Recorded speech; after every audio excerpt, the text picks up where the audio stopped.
ब्राह्मण आत्माएं कितने ही भाग्यवान हैं, कितने सौभाग्यशाली हैं हम भगवान जो हमारी पालना करते हैं। साथ में मम्मा और ब्रह्मा बाबा दोनों अव्यक्त रूप से हमारी पालना करते हैं।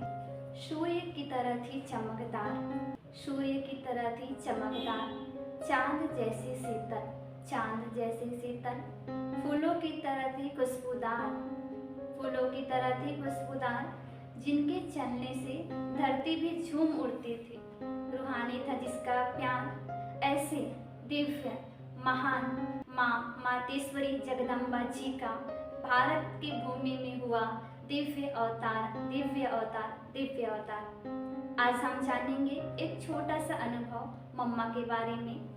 अनुभव हमें सबका सुनना चाहिए, खास करके हमारी दादियों का, क्योंकि उन्होंने साकार में मम्मा बाबा की पालना ली, उनकी अंग संग रहा, उनके रूहानी प्यार को अनुभव किया और अनुभव के द्वारा हम सभी को वो सुनाते हैं, बताते हैं, शिक्षा देते हैं। आज हम जानेंगे जयंती दीदी जी का अनुभव मम्मा के साथ का। एक बार मम्मा दिल्ली के राजौरी गार्डन में आई हुई थी। वहाँ पर जयंती दीदी और उनकी माता जी, लौकिक माता जी मम्मा से मिलने आए। मम्मा से मिले। दीदी बता रही थी कि जब मैं पहली बार मम्मा से मिली तो मम्मा को देखते ही मुझे माँ की फीलिंग आई। मैं कुछ जानती नहीं थी, लेकिन मैंने सीधा कहा माँ, फिर मम्मा। फिर हम लोग मम्मा से मिले। हम विदेश चले गए पेरेंट्स के साथ।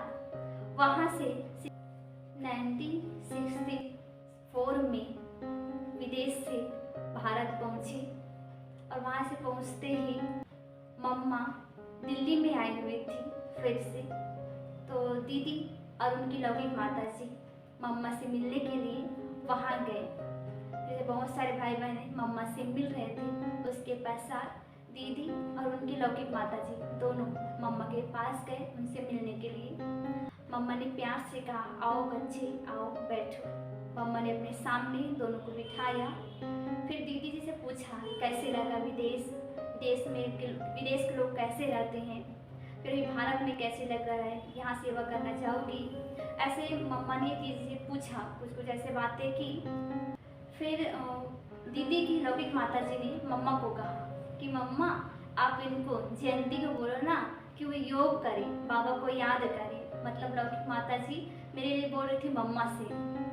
तो मम्मा ने कहा कि मम्मा ने एक बार माता जी को देखा, एक बार मेरे को देखती, एक बार फिर माता जी को देखती, एक बार फिर से मेरे को देखी। फिर माता जी को कहा आप इनको कुछ ना बोलो, जब समय आएगा, जब इसकी इच्छा होगी तो ये खुद ही योग करेगी। दीदी बता रही थी जब वो छोटी थी, 8 साल की थी, तो अपनी लौकिक माता जी के साथ योग करती थी। उसका जब बड़ी हुई, दीदी बता रही समय 15 साल की थी, फिर मैं ध्यान दी थी योग करने के लिए। उसके बाद 1 वर्ष बीत गए। एक दिन ऐसे लगा कि मुझे योग करना चाहिए, मुझे बाबा को याद करना चाहिए। तो मैं बाबा को याद करने के लिए बैठी, योग में बैठी। उस दिन मुझे इतनी शांति, इतनी अच्छी अनुभूति हुई कि मैंने उस दिन से नियम बांध लिया कि अब मैं आज से रोज़ योग करूँगी। तो मम्मा के उस दिन के वो से जो मेरे लिए वरदान सिद्ध हो गया। मतलब मम्मा ने उस दिन कहा था कि आप इनको कुछ ना बोलो, जब समय आएगा तो समझ जाएगी और खुद योग करने बैठेगी। तो उस दिन के बोल आज मेरे लिए सिद्ध हो गए कि उस दिन से आज तक मैं रोज़ योग करती हूँ और रोज़ बाबा को याद करती हूँ। ये मेरा बहुत बड़ा अनुभव है कि मम्मा ने मुझे इतना बड़ा वरदान दिया। अब मैं जब भी योग करने बैठती हूँ 1 सेकंड में मैं बाबा से कनेक्ट हो जाती हूँ। तो ऐसा जयंती दीदी ने अनुभव सुनाया। बात ये है कि मम्मा बाबा के बोल ऐसे वरदानी थे, अगर वो कोई भी व्यक्ति को कुछ भी ऐसे बोल देते थे वो उनके लिए वरदान स्वरूप हो जाता था। तो आज हमने जयंती दीदी के माध्यम से मम्मा के बारे में ये सुंदर अनुभव जाना। ओम शांति।